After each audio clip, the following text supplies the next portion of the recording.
जिसकी मृत्यु का समय नहीं आता।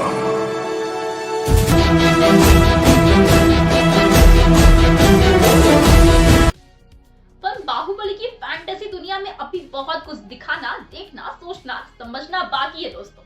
और जिस तरह से बाहुबली की एंड में हमें एक ही सवाल सता रहा था कि कटप्पा ने बाहुबली को क्यों मारा, उसी तरह बाहुबली क्राउन ऑफ ब्लड का ट्रेलर देखकर लगेगा हमें कि कटप्पा तू गद्दार क्यों निकला।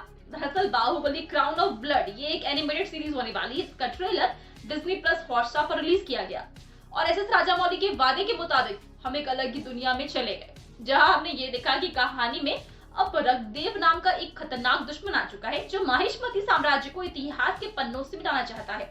और रक्तदेव से लड़कर जीतने वाले माहिष्मती ताज के कारण ही इसे बाहुबली क्राउन ऑफ ब्लड नाम दिया गया होगा, क्योंकि रक्त मतलब ब्लड। पर अगर दुश्मन की सेना में कटप्पा ही शामिल होगा तो कितने वोल्ट का झटका आपको लगेगा। तो रक्तदेव की सेना में अब कटप्पा शामिल हो चुका है, मतलब अब अपने गुरु से ही बाहुबली को लड़ना है और ये किसी अग्नि परीक्षा से कम नहीं है। इसलिए भल्लाल देव यानी कि अपने भाई के साथ मिलकर बाहुबली ये जंग लड़ेगा और माहिष्मती को बचाएगा। अब सवाल ये है कि कटप्पा ने ऐसा क्यों किया होगा, तो उसका जवाब तो हमें सीरीज देखने के बाद ही पता चल पाएगा। नोटिस करने वाली बात यह है दोस्तों कि बाहुबली की हर फ्रेंचाइजी में इस कटप्पा पर फोकस किया गया है। मतलब बाहुबली 1 एंड हुई, कटप्पा ने बाहुबली को क्यों मारा, इस पर एक सवाल शुरू हो गया और अब कटप्पा को कायम रखते हुए उसे ही विलन बना दिया गया। और जब अपने ही लोग दुश्मन से हाथ मिलाते ना तो वो बहुत ही खतरनाक होते हैं, क्योंकि वो तो जानता है ना बाहुबली की कमजोरी, उसकी स्ट्रेंथ, माहिष्मती साम्राज्य के सीक्रेट्स।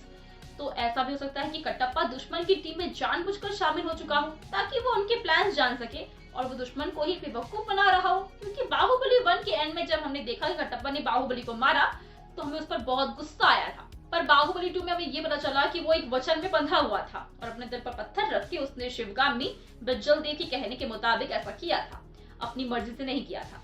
तो पॉसिबिलिटी ये है कि वो रक्तदेव को बेवकूफ बना रहा हो माहिष्मती के लिए।